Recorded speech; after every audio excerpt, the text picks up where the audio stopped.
कोल्हापूरच्या पंचगंगा नदीनं इशारा पातळी आता ओलांडलेली आहे आणि तिची वाटचाल आता धोका पातळीकडे सुरू झालेली आहे।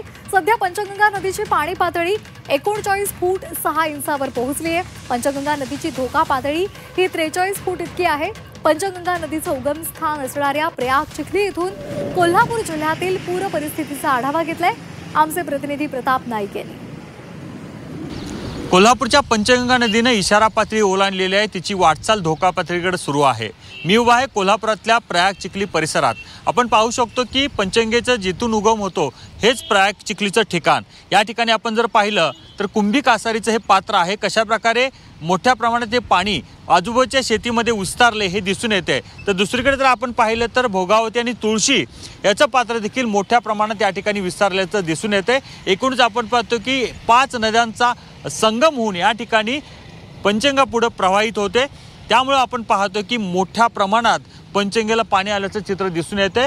गेल्या 2-3 दिवसापासून विशेषतः घाटमाथ्यावर अतिवृष्टी सदृश जो पाऊस पडला त्याच्यामुळे आपण पाहतो की नद्यांची पाणी पातळी झपाट्याने वाढलेली आहे।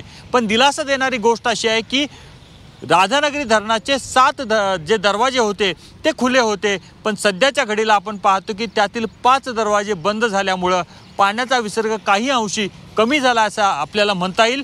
पण दुसरीकडे आपण जर पाहिलं वारणा असेल कृष्णा असेल या सर्वच नद्यांना फुगवटा निर्माण झाला आहे। त्यामुळे हे पाणी पुढे जाण्यासाठी थोडी अडचण निर्माण होते, त्यामुळेच पाण्याला फुगवटा निर्माण होताना दिसत आहे।